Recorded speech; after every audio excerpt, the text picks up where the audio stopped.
سے بہتر ذریعہ کوئی نہیں۔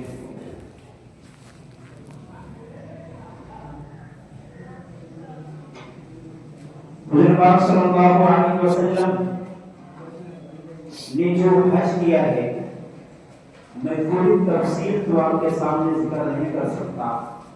پوری تفصیل کے لیے ہمیں گھنٹے 2 گھنٹے چاہیے کہ حضور نے حج کیسا کیا۔ مختصر طور پہ ذکر کر کے اصل مقصد وہ خطبہ یاد دلانا ہے جو حضور نے حج کے دنوں میں پوری امت کو، خاص طور سے صحابہ کرام رضوان اللہ تعالی علیہم اجمعین کو وہ خطبہ دیا تھا، اور حضور کا اتنے بڑے مجمع میں سب سے آخری اور پہلا خطبہ۔ اصل اس خطبے کو سنانا ہے کہ حضور نے صحابہ کو اور پوری امت، ملت اور قیامت تک آنے والی جو بھی نسل ہے ان تک جو پیغام پہنچانا تھا، حضور نے اس دن وہ پیغام امت کو دیا۔ تو میں وہی خطبہ بتانا اصل مقصد ہے۔ حضور پاک صلی اللہ علیہ وسلم 9 ہجری میں یہ اعلان فرماتے ہیں کہ لوگوں اعلان کر دو کہ اگلے سال سن 10 ہجری میں حضور پاک صلی اللہ علیہ وسلم بذات خود حج کے لیے تشریف لے جا رہے ہیں۔ یہ اعلان ہر قصبے، ہر گاؤں میں ہوا، یہاں تک کہ ہر ایک کی تمنا، ہر گھر تک یہ اعلان پہنچ گیا کہ حضور جانے والے ہیں۔ تو ہر ایک کے دل میں یہ تمنا جاگ اٹھی کہ حضور کے ساتھ حج ہمارا بھی ہوگا۔ سب نے تیاریاں کی۔ اگلا سال آ گیا 10 ہجری، ذی-القعدہ کا مہینہ، سن 10 ہجری 25 کے بعد حضور پاک صلی اللہ علیہ وسلم نے جانے کا ارادہ فرمایا۔ صحابہ کرام بھی تیار۔ 25 کو آپ نے ظہر کی نماز ادا کی۔ شنبے کے دن یعنی سنیچر کو آپ نکلے ہیں، اور یہاں سے نکل کر کے جو دیار علی کہیے یا ذوالحلیفہ کہیے، یہ وہ مقام ہے جو مدینہ والوں کے لیے میقات کہلاتا ہے، احرام باندھنے کی جگہ ہے۔ حضور پاک صلی اللہ علیہ وسلم اس جگہ تک پہنچتے ہیں، اور صحابہ کرام چار سمت سے، ہر طرف سے وہاں آ کر کے جمع ہو جاتے ہیں۔ حضور پاک صلی اللہ علیہ وسلم وہاں سے احرام باندھتے ہیں۔ صحابہ کرام بھی احرام باندھ کر کے سفر کا آغاز ہوتا ہے۔ آپ چلتے چلتے 4 ذی الحجہ کو مکہ المکرمہ پہنچتے ہیں۔ 4 ذی الحجہ کو مکہ المکرمہ پہنچتے ہیں۔ عرفات کا جو میدان ہے اسی کے پاس مقام نمرہ ہے، اس جگہ آپ اپنا خیمہ لگاتے ہیں، اور پھر حضور پاک صلی اللہ علیہ وسلم وہیں پہ قیام فرماتے ہیں، یہاں تک کہ 8 ذی الحجہ چلا آتا ہے۔ پھر آپ وہاں سے مینا کوچ کر جاتے ہیں، اور مینا سے میں آپ خطبہ دیتے ہیں۔ پھر وہاں سے چل کر کے 9 ذی الحجہ یعنی عرفہ کے دن آپ عرفات کے میدان میں پہنچے۔ یہ وہ وقت تھا جب حضور کریم صلی اللہ علیہ وسلم کے ارد گرد صحابہ کرام کا ایک بڑا مجمع تھا۔ حضور نے 3 حج کیے ہیں، جس میں سے 2 حج مدینہ ہجرت کرنے سے پہلے آپ نے کیے تھے، اور 1 حج مدینہ تشریف لے جانے کے بعد۔ یہ حج تھا سن 10 ہجری میں، جسے ہم حجۃ الوداع کے نام سے جانتے ہیں۔ حضور کا یہ آخری حج تھا، اس کے بعد حضور اکرم صلی اللہ علیہ وسلم اس دنیا سے رحلت فرما جاتے ہیں۔ آپ نے 9 ذی الحجہ کو عرفہ کے دن عرفات کے میدان میں قیام فرماتے ہیں، ظہر کی نماز ادا کرتے ہیں، پھر کھڑے ہوتے ہیں، حکم دیتے ہیں کہ اونٹنی لائی جائے۔ آپ کے پاس جو اونٹنی تھی وہ کئی تھی، اس وقت جو آپ کے پاس اونٹنی تھی اس کا نام قصوہ تھا۔ اس اونٹنی پہ کجاوا کسا جاتا ہے، پھر حضور اکرم صلی اللہ علیہ وسلم اونٹنی پر تشریف فرما ہوتے ہیں اور صحابہ کرام کو ایک لمبا خطبہ دیتے ہیں. حضور اکرم صلی اللہ علیہ وسلم کے سامنے ایک بڑا مجمع تھا. مورخین لکھتے ہیں کہ وہ مجمع 1,24,000، دوسری روایت میں 1,30,000، تیسری روایت میں 1,40,000 کا مجمع تھا. یہ صحابہ کرام کا. حضور پاک صلی اللہ علیہ وسلم کی نگاہیں تمام صحابہ کرام کو دیکھ رہی تھی اور صحابہ کرام کی نگاہیں حضور کے اوپر گڑی ہوئی تھی. کیا عالم ہوگا ان صحابہ کرام کا جب حضور کو اتنے بڑے مجمع میں دیکھتے ہوں گے. شاعر کہتا ہے اس کو کہ ایک سمت علی، ایک سمت عمر، عثمان ادھر، ابو بکر ادھر، ان جگمگ تاروں میں آفتاب کا عالم کیا ہوگا. بن دیکھے ہمارا ہے یہ عالم، تو جو دیکھتا ہوگا اس کا عالم کیا ہوگا. وہ صحابہ کرام جو اس میدان میں تشریف فرما تھے وہ کوئی عام انسان نہ تھے. وہ جو صحابی وہ صحابی تھے کہ 60 سال 100 سال کی ایک بلی کی عبادت بھی صحابہ کرام کے گرد کو بھی نہ چھو سکے. وہ صحابہ وہاں موجود تھے. حضور فرماتے ہیں تم لاکھ کوشش کر لو، سب کچھ خرچ کر دو، صحابی ایک مد اگر صدقہ کر دے تو اس کے برابر بھی زندگی کی صدقات تمہارے لیے ہو سکتے. یہ وہ صحابہ کرام تھے اس مجلس میں. حضور کھڑے اور حضور تشریف فرما ہوتے اٹھنی پہ ایک لمبا خطبہ دیتے. سب سے پہلے خطبے میں حضور یوں گویا ہوتے ہیں، قرآن کریم کی آیت پڑھتے ہیں الیوم اکملت لکم دینکم واتممت علیکم نعمتی ورضیت لکم الاسلام دینا. کے لوگوں سن لو، آج اللہ نے تمہارے اوپر دین اسلام کو مکمل کر دیا. اللہ نے تمہارے لیے دین اسلام کو مکمل کر دیا ہے. اللہ فرماتے ہیں کہ میں نے تمہارے لیے دین اسلام کو مکمل کر دیا. وَأَتْمَمْتُ عَلَيْكُمْ نِعْمَتِي، اور اپنی نعمت کو کامل کر دیا. اور آخری جملہ اللہ فرماتے ہیں وَرَضِيتُ لَكُمُ الْإِسْلَامَ دِينًا، کہ میں دین اسلام پہ تمہارے لیے راضی ہو گیا. اللہ کی آیت کی اس جملے پہ غور کریں کہ اللہ کہہ رہے ہیں کہ وَرَضِيتُ لَكُمُ الْإِسْلَامَ دِينًا، کہ میں تمہارے واسطے دین اسلام پہ راضی ہو گیا. مطلب یہ کہ دین اسلام ہمارا انتخاب نہیں، یہ اللہ کا انتخاب ہے. اللہ کہتے ہیں کہ یہ اسلام ہی تمہارے لیے دین ہے اور میں اس سے راضی ہوں. مطلب یہ ہے کہ دین اسلام کو جو اپنائے گا وہ میرا منتخب کیا ہوا چنا ہوا دین کو اپنائے گا اور میں اس سے راضی ہو جاؤں گا. حضور نے جب یہ آیت پڑھی تو صحابہ کرام میں بڑے مرتبے والے بھی صحابہ تھے، فوراً سمجھ جاتے ہیں کہ مکمل ہونے کا مطلب یہ ہے کہ حضور جس کام کے لیے تشریف لائے تھے دنیا میں آپ کا کام مکمل ہو گیا. مطلب یہ ہے کہ آپ اب زیادہ دن تک اس دنیا میں رہنے والے نہیں ہیں. جن صحابہ کرام کا عالم یہ ہو کہ حضور کو دیکھے بغیر چین نہ آئے، حضور کے دیدار کے بنا انہیں سکون نہ ملے، یہاں تک کہ رات میں ان کے باہر تشریف لائے اور حضور پوچھے کہ کیوں تشریف لائے اور رات میں تو وہ کہیں کہ جی نہیں لگ رہا تھا، سوچا کہ آپ کا دیدار کرنا شاید سکون ملے. یہ وہ صحابہ تھے اس مقام پہ. یہاں تک کہ ایک صحابی کہتے ہیں حضور کے پاس میں آیا، حضور نے پوچھا کیا بات ہے؟ صحابی کہنے لگے کہ حضور پاک صلی اللہ علیہ وسلم بات دراصل یہ ہے کہ آج میرے دل میں ایک بات کھٹک گئی. حضور پوچھتے وہ کیا بات ہے؟ کہنے لگے کہ یہاں تو ہمیں بے چینی ہوتی ہے، تو آپ کا چہرہ دیکھ کر کے سکون حاصل کر لیتے ہیں، آپ کا دیدار کیے بغیر ہمیں چین نہیں ملتا. لیکن جب قیامت کا دن ہوگا، حشر کا میدان ہوگا، وہاں جنتی جنت میں چلے جائیں گے، آپ جو نبیوں کے صف میں ہوں گے، ہم دیدار نہیں کر سکتے، ہمیں وہاں سکون کیسے ملے گا؟ حضرت پاک صلی اللہ علیہ وسلم ارشاد فرماتے ہیں اور قرآن کریم میں یہ آیت موجود ہے 6 پارے میں 5ویں پارے میں وَمَن يُطِعِ اللَّهَ وَالرَّسُولَ فَأُولَٰئِكَ مَعَ الَّذِينَ أَنْعَمَ اللَّهُ علیہم من النبیین والصدیقین، جو رسول کی بات پہ اللہ اور اس کے رسول کی بات پہ عمل کرے گا وہ اسی رسول کے ساتھ اپنے نبیوں کے ساتھ ہوگا، صدیقین کے ساتھ ہوگا، شہیدوں کے ساتھ ہوگا۔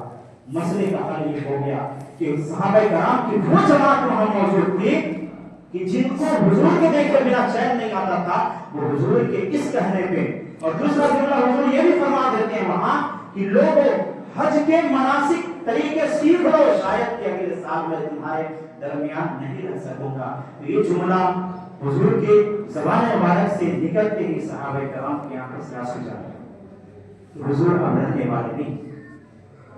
پھر حضور خطبہ اپنا ارشاد فرماتی اور ایک لمبا خطبہ دیتی۔ خطبہ آپ یہاں بھی دیتے ہیں، پھر آگے مینا کے میدان میں بھی آپ نے خطبہ دیتے ہیں جہاں رمی کی جاتی ہے، کنکروں کو مارا جاتا ہے، وہاں بھی آپ نے سواری پر سوار ہو کر خطبہ دیا۔ تقریباً دونوں کے الفاظ دونوں خطبے کی ایک ہی ہے، اس لیے میں ایک ہی خطبہ آپ کے سامنے پیش کروں گا، وقت کی گنجائش نہیں ہے۔ حضور پاک صلی اللہ علیہ وسلم سب سے پہلا جملہ یہ ارشاد فرماتے ہیں، لوگوں بتاؤ آج کون سا دن ہے؟ ارشاد ہوتا ہے کہ آج بڑا محترم دن ہے، یعنی عرفہ کا دن۔ حضور پھر پوچھتے ہیں بتاؤ یہ کون سا مہینہ ہے؟ فرماتے ہیں یہ محترم مہینہ ذی الحجہ ہے۔ حضور فرماتے ہیں کون سا شہر ہے؟ جواب ملتا ہے کہ یہ مبارک شہر مکہ المکرمہ ہے۔ حضور پھر ارشاد فرماتے ہیں جو سننے کے قابل ہے اور اسے پہ عمل کیے جانے کے قابل ہے۔ حضور فرماتے ہیں کہ لوگوں یاد رکھنا کہ جس طریقے سے آج کا دن محترم ہے، جس طریقے سے یہ شہر محترم ہے، جس طریقے سے یہ دن محترم ہے، یہ مہینہ محترم ہے، اور پھر ارشاد فرماتے ہیں کہ لوگوں جس طریقے سے یہ کعبہ محترم ہے، یاد رکھنا کہ تم میں سے ہر ایک کا خون، ہر ایک کی جان اور ہر ایک کا مال اسی طرح محترم ہے، بلکہ اس سے کہیں زیادہ محترم ہے ایک انسان کی جان، ایک انسان کا خون اور ایک انسان کا مال، اس کی عزت و آبرو اس کعبے سے بھی زیادہ محترم ہے، اس دن سے بھی زیادہ محترم ہے، اس شہر سے بھی زیادہ محترم ہے، اس جگہ سے بھی زیادہ محترم ہے۔ اس لیے میرے جانے کے بعد تم کسی کا خون نہ بہانا، یہ حضور کے خطبے میں پہلا جملہ ہوتا ہے جو لوگوں کے لیے ہوتا ہے۔ لیکن دیکھیں حضور کے اس خطبے میں ہمارا کتنا عمل ہے، ہم آئے دن دوسروں کی عزت اچھالنے کا ہمیں ذرا موقع مل جائے تو ہم اسے گنواتے نہیں، بلکہ ایک میں دو لگا کر کے اس کی عزت کس قدر نیلام ہو جائے ہم اس کوشش میں لگے رہتے ہیں۔ حضور فرماتے ہیں جس کعبے کی طرف منہ کر کے اپنی عبادت کیا کرتے ہو، نمازیں قبول ہوتی ہیں، جس کے طرف رخ نہ کرے تو نماز نہ ہو، عبادت قبول نہ ہو، اس سے زیادہ محترم تو یہاں بھائی کی جان، عزت و آبرو کیسے نیلام کیے ہوئے۔ اس لیے ہمیں حضور پاک صلی اللہ علیہ وسلم کی اس آخری خطبے کا لحاظ رکھنا چاہیے۔ صحابہ کرام نے رکھا، لمبا خطبہ ہے۔ دوسری بات حضور پاک صلی اللہ علیہ وسلم یہ ارشاد فرماتے ہیں کہ چلو آپس کی لڑائی بند کر دو، اور میں سب سے پہلا شخص ہوں جو آپس کی لڑائی کو بند کرتا ہوں، جاہلیت کے زمانے کی لڑائی بند کرتا ہوں، اور وہ لڑائی ربیعہ بن حارث کے بیٹے کی لڑائی ہے کہ جس کو قبیلہ حذیل کے لوگوں نے مار دیا تھا، میں وہ خون معاف کرتا ہوں۔ اس سے یہ پتہ چلا کہ معاف کیا کریں، معافی کا مادہ بھی ہمیں اپنے اندر پیدا کرنا چاہیے۔ حضور پاک صلی اللہ علیہ وسلم پھر ارشاد فرماتے ہیں تیسری بات کہ سود کو میں ختم کرتا ہوں۔ اللہ نے قرآن کریم میں آیت نازل فرما دیا ہے کہ الذین آمنوا اتقوا اللہ، ایمان، اے ایمان والو اللہ سے ڈرو اور جو سود بچ گیا اسے چھوڑ دو، اپنا اصل رقم لے لو، اصل مال لو اور سود کو چھوڑ دو۔ لیکن اگر تم پاس نہیں آئے تو یاد رکھو اللہ اور اس کے رسول کے ساتھ کھلا ہوا جنگ ہوگا تمہارا، اور اللہ خود ارشاد فرماتے ہیں سود کھانے والا ایسا ہوگا جیسے شیطان نے، جنات نے اسے پکڑ لیا ہو اور اسے پاگل بنا دیا ہو، یہ حالت ہوگی۔ ہمیں احساس نہیں ہوتا ہم سود کھا رہے ہوتے ہیں، ہم بیاج کھا رہے ہوتے ہیں، ہمارے اکاؤنٹ میں مہینے سال پہ آ رہے ہوتے ہیں، ہمیں خیال نہیں ہوتا کہ سال میں کتنے آ رہے ہیں، ہم اسے بھرنے سے کھا جاتے ہیں، کوئی حساب نہیں ہوتا ہمارے پاس، وہی سود ہے۔